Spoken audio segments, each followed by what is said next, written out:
Hello everyone.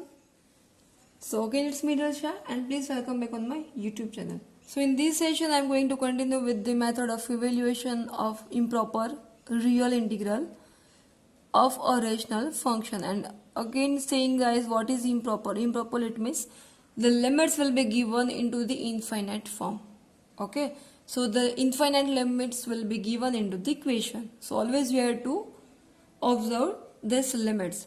So here you can see that I have given its fourth example because rest of the examples we have practiced in our previous sessions. So you can see here the fourth question is given: evaluate 0 to infinite 1 upon 1 plus x square dx of counter integration. Okay, so first step I'm writing guys.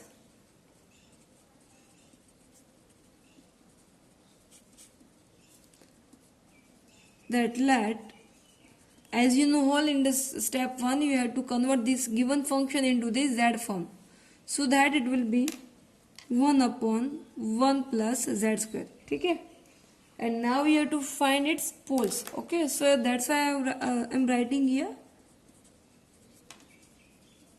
the poles are given by. Okay, to find the poles you have to apply its denominator equals to 0, so that it will be z equals to plus or minus I. Now I am writing its function f of z, so that it will be 1 upon z plus I and 1 upon z minus I. So this one will be your f of z function. And from this both, which one will be include the upper half plane, that you have to decide. Okay. So from plus I and minus I will be go to the downstairs, yani ki it means it will be go for lower semicircle. So we can't include that negative function, negative points. So that's why only the point will be z equals to plus I. Here I didn't do the figure, but you have to do here. Okay.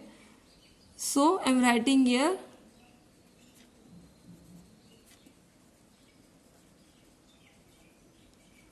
so here you have to draw the figure. Okay, and now I'm writing the statement that which one is including. So here we can write the poles only z equals to I lies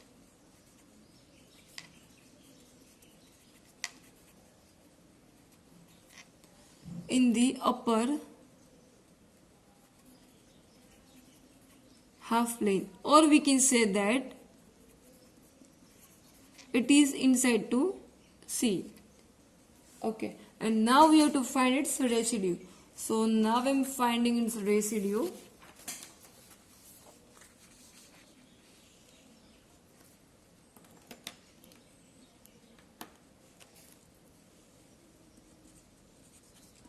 The residue of f of z for the point z equals to I. Okay, and here you can observe guys, these both are the factors from simple pole only, not from pole of order m, because this both the factor having a single power. सिर्फ one है, अगर यहाँ पे 2 आएगा तो it will be converted into the power the poles of order m. Okay, so limit z tends to I, z minus I f of z, so that it will be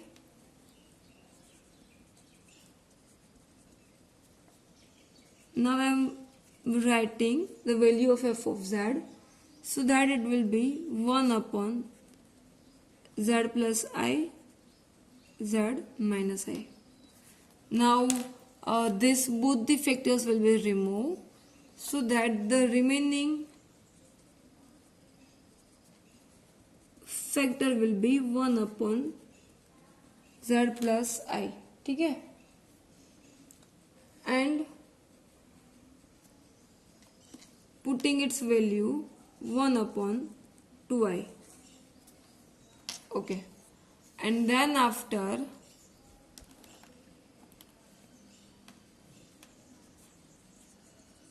by Cauchy's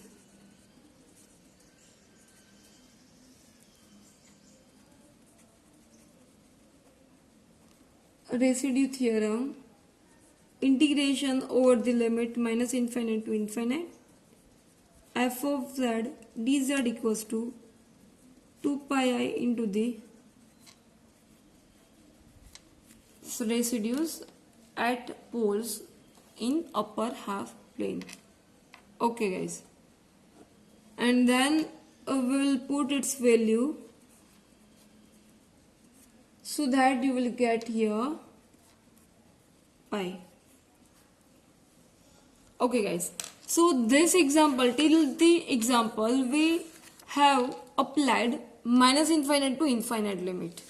Here very first I didn't explain you because this is almost similar to our previous method, because here it's given a function, limit 0 to infinite. As you know all that the limits must be in the form of minus infinite to infinite. Okay, so now till the procedure you have to apply same method. Okay, and now we will find for the limit 0 to infinite only. So for that I am using that formula, that by using, I am writing here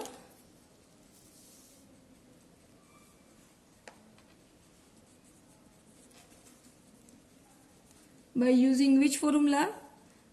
From negative to positive,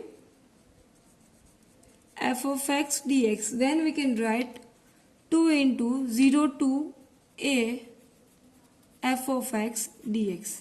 Okay, so now I am using this formula so that you can find this term. Okay, so that it will be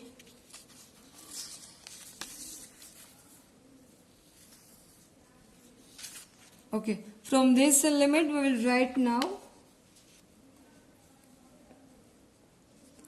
2 into 0 to infinite f of z यानी कि 1 upon 1 plus x square dx.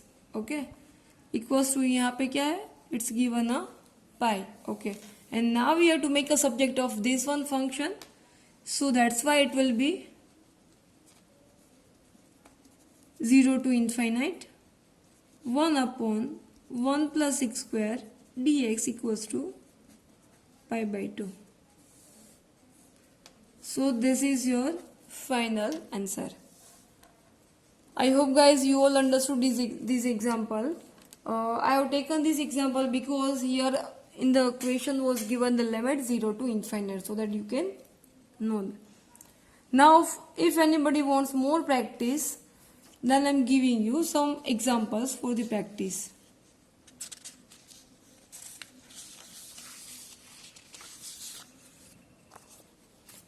And here you can see that here I have given 2 examples, 5th and 6th examples with its answers, so that you can practice this method. Okay, and still I have more examples if anybody wants to do. And here you can see its questions also, and I have given its answer also. And last 2 questions you have to prove the term. Okay, so I hope guys you all liked my today's session, and if you like my today's session, then don't forget to like and subscribe my YouTube channel. Thank you guys.